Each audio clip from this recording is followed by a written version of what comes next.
So Sapphire have released some brand new graphics card, and luckily for me I've been sent the SAPPHIRE Pulse RX 5700, so let's have a quick gander at what this card can do.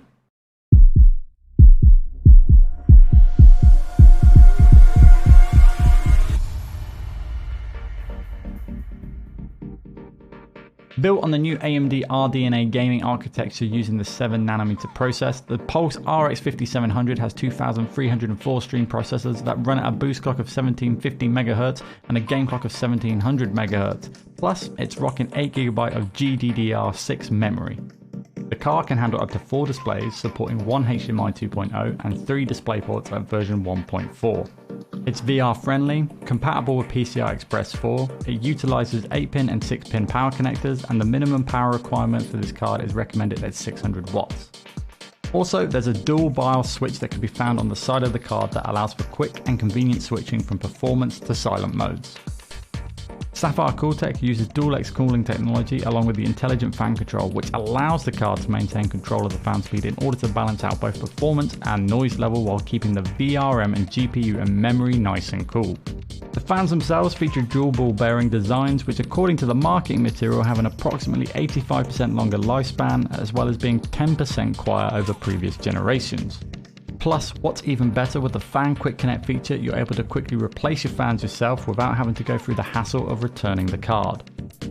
Thanks to what's been labelled as Sapphire DNA, you can always rely on top-notch build quality such as a 12-layer PCB, added fuse protection and an all-metal backplate. This is all achieved while maintaining a very sleek and attractive design that in my opinion will fit right in most setups.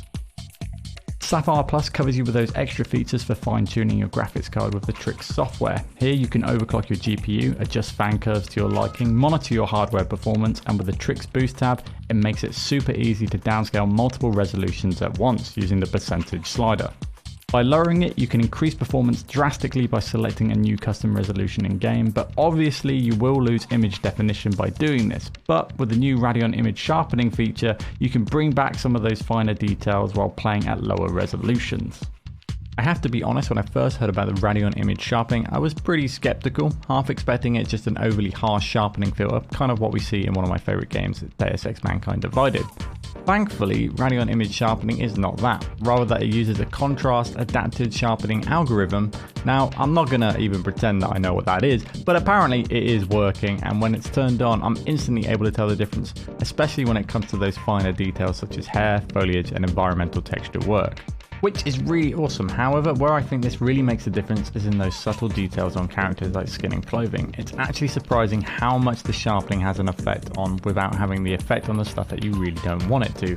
Stuff like depth of field, motion blur, text and other UI elements don't seem to suffer like they do in other applications that offer non-native sharpening. Now, like pretty much everything that bumps up image quality, there's indeed going to be a cost, around 1 to 2% on games that I've managed to test, which makes this one of the biggest wins in terms of image quality bump to performance I've seen. The only downside to this amazing tool is that it only works on DirectX 9, 12 and Vulkan engines. Unfortunately, it doesn't work on DX11. It would be lovely if it did, but hopefully fingers crossed in the future that it becomes available. So combining the Trix Boost with the Radeon image sharpener, we put the Pulse RX 5700 to the test with the Rise of the Tomb Raider. First, I benchmarked at 4K with no sharpening added and averaged around 44 frames per second. Next, we downscaled that resolution by 15% and added in the Radeon image sharpener. Here we scored 58 frames per second, which is very healthy and quite the boost in performance.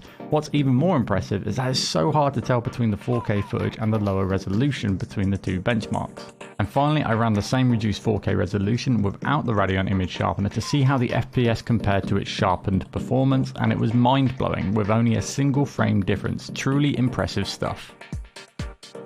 Fortnite is currently my game of choice, so I wanted to see how this card holds up in those intense endgame situations. Now, while playing in a regular game, Fortnite can run with ease with no drops in performance, but a competitive lobby is by far a different story. The games are far more demanding due to the sheer amount of players that reach the endgame scenarios, so much more is happening and it can turn into quite the laggy mess, even for people with higher end machines.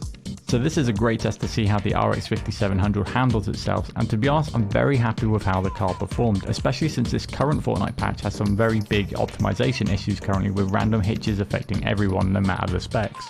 Now when I entered those late game situations, my FPS was floating anywhere between 100 and 130. Of course, when it got really hectic there were some dips below that, but I still think the card handled itself extremely well, and I see this as a huge win, especially for players looking to upgrade or those wanting to make the switch from console to PC and only have a small budget to work with.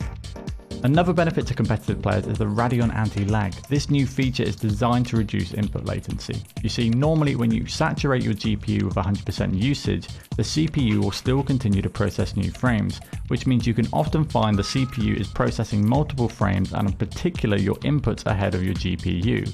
Radeon Anti-Lag aims to solve this problem by preventing the CPU at the driver level from getting more than a frame or two ahead of the GPU.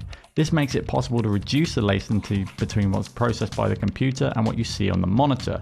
Generally, we can see up to a full frame of latency removed from the chain. So if you think about it, this can actually make playing at 60 FPS feel more like playing somewhere around the 90 or even the 120 FPS mark. To conclude with this card, you may be asking, where's the sweet spot? But to be honest, it's got multiple sweet spots. If you're a single player enthusiast, I can't recommend 1440p resolutions enough. You can keep sturdy FPS performance while keeping the details as high as you like. Now of course, you can do 4K with this, but I really do recommend downscaling using the Tri-X Boost software. There you can home in your resolutions and set them perfectly how you want them, and then add the detail back in once you use the Radeon image sharpening tool. This thing is superb and a real game changer, especially if you're going to downscale your stuff, because if you downscale, you can put the sharpening back in, the detail back in with no performance cost. The only downsides is that it only works with DirectX 12, Vulkan and DX9 as well. So unfortunately it doesn't have DX11 yet, but hopefully it comes in at some point, fingers crossed on that one. But otherwise it is superb feature set. So what excites me the most about this particular card is 1080p, low details on Fortnite. Now you're probably going, why? It can probably handle Fortnite pretty easily.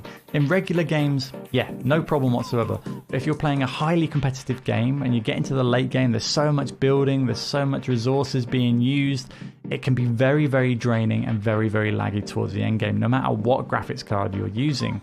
And a lot of people out there are using consoles or low spec machines that really can't handle that late game and often will be infuriated by the performance that they're getting. But this card gives like a doorway, an opening for a lot of players that are looking in to getting a small budget PC. They can pick up a card like this and they can play the late game scenarios and be able to compete a lot more. A lot of players are turning to esports, wanting to play more competitively these days, and a card like this is a great introduction into esports. So I highly recommend this card.